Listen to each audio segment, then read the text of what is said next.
Hey, ladies and gentlemen, this is Carmine Sabia for Explain America, and the Trump trial in Manhattan is reaching a fever pitch.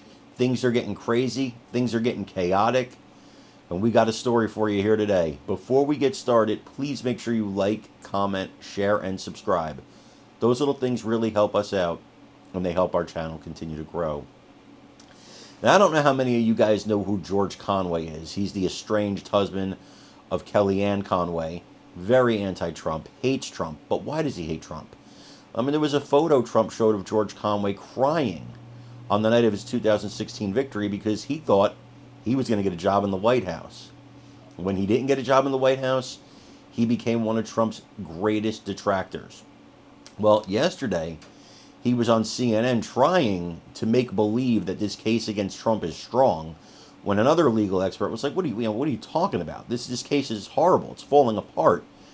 They start screaming at each other, cutting each other off. It was absolute chaos because this guy, and I think he would have a great career, by the way, for those of you old enough to know this, I think he'd have a great career as an Oliver Hardy impersonator.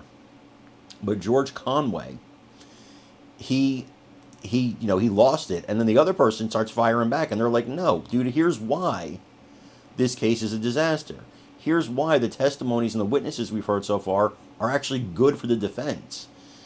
Every witness Alvin Bragg brings up there becomes a disaster that helps the defense. Now, you're with, in my opinion, a judge who is conflicted and a New York jury, so I don't know how that's going to play out.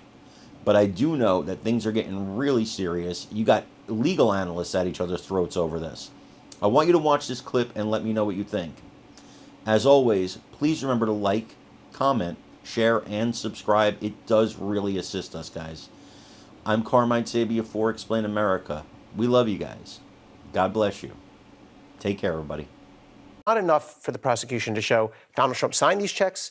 He knew they were intended to reimburse Michael Cohen for the hush money payments. They have to show that this was part of an effort to falsify, to falsely structure these, label these in the pull-down menu as lawyer fees, attorney fees, in order to cover up the fact that they were really hush money payments. But how does Michael Cohen help on that question? Well, look, at the end of the day, what's a reasonable doubt? A reasonable doubt has to be that there has to be some plausible alternative explanation for all these things that happened.